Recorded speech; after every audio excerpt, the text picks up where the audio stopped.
1편 암나무의 뿌리까지 제거해야 합니다. 암의 실체는 우리가 생각하는 것보다 복잡합니다. 암은 보이는 암과 보이지 않는 암으로 구성되어 있습니다. 나무에 비유하자면 암은 줄기와 뿌리로 구성되어 있습니다.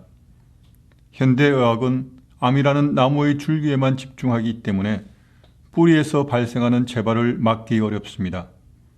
현대의학에서 수술은 암나무의 줄기를 쳐내는 것입니다. 수술에 이은 보조적인 항암제 투여와 방사선 치료는 그루터기를 제거하는 방법입니다. 하지만 이러한 방법은 암나무의 줄기를 없애는 데는 유용하지만 암나무의 뿌리까지 제거하는 데는 효과가 없습니다. 오히려 암나무의 뿌리를 강화시켜서 재발이 쉽게 되도록 문을 열어줍니다. 암나무의 뿌리가 지상으로 올라오지 못하도록 하는 역할은 면역층이 맡고 있습니다. 암이 생겼다는 것은 이미 면역층에 구멍이 뚫렸다는 것입니다. 이 면역층을 복구해야 암 재발을 막을 수 있습니다. 하지만 현대의학의 기존 치료 방법들은 오히려 면역층을 파괴하고 심지어는 초토화시킵니다. 이 상황에서 재발을 막는 것은 사실상 불가능합니다. 어이없는 암의 재발. 안식년 후 복귀해서 처음 진료한 환자는 유방암이 재발되어 뼈에 전이된 제2환자였습니다. 유방암은 크기가 2cm 이하이고 임파선의 전이가 없으면 1기 환자에 속합니다. 1기 환자는 수술로도 완치될 수 있습니다. 이 환자도 적절한 수술을 받았습니다. 수술 후 담당 의사가 혹시 모르니 재발을 막기 위해 항암화학 치료를 1년 정도 해보자고 강하게 권했다고 합니다. 의사의 권유에 따라 환자는 화학 치료를 받았고 1년 후 검사를 해보았습니다. 그런데 암이 뼈에 전이된 것으로 나타났습니다. 암의 재발을 막으려고 항암제를 쓴 것이 오히려 몸을 무너뜨려 암 전이와 재발이라는 최악의 사태를 맞은 것입니다.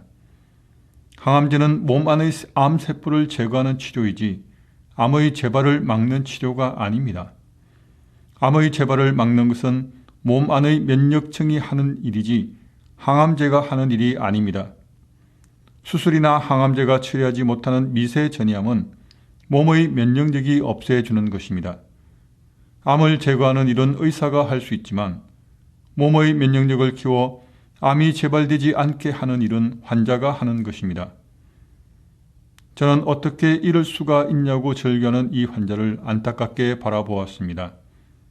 암 재발을 예방한다는 목적으로 항암제를 투여했지만 오히려 면역력을 저하시켜서 암 전이가 일어난 것입니다.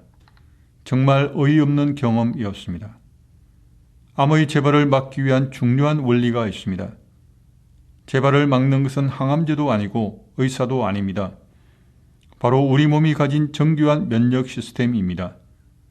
이 시스템이 작동하면서 암의 재발을 막는 구조를 만드는 것입니다. 의사의 역할은 환자를 돕는 것이지 치유하는 것이 아닙니다. 암의 재발을 막고 암을 이기는 것은 바로 자신이라는 사실을 꼭 기억해야 합니다. 암 재발 방지를 위한 총력전을 펴라. 저는 암 환자를 치료하면서 재발은 반드시 막아야 한다라고 강조합니다. 암이 재발된 환자들 중에는 의사가 시키는 대로 충실히 따른 환자도 많습니다. 재발을 막아야 합니다. 아무도 자기 생명을 책임져 주지 않습니다. 스스로 찾아야 합니다. 스스로 문을 두드려야 합니다. 절규하는 암 환자를 보면 너무 마음이 아픕니다. 어떤 일이 있어도 재발은 꼭 막아야 합니다. 암이 일단 재발되고 나면 그동안의 노력이 의미가 없어집니다.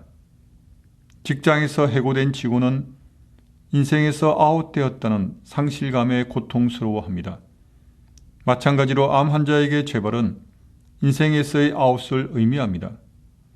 그런 암 환자에게 암이 재발되었습니다 라고 말하는 것은 의사에게나 환자에게나 참으로 힘든 순간입니다. 그래서 미리 막아야 합니다. 이런 불행한 상황에 직면하지 않기 위해서라도 저 스스로에게 암의 재발은 반드시 막아야 한다라고 다짐합니다. 암의 재발을 막으려면 미리미리 준비해야 합니다. 암의 세력이 강해지면 막을 수 없습니다. 암의 세력이 약할 때 총력변을 펴서 암을 퇴치해야 합니다.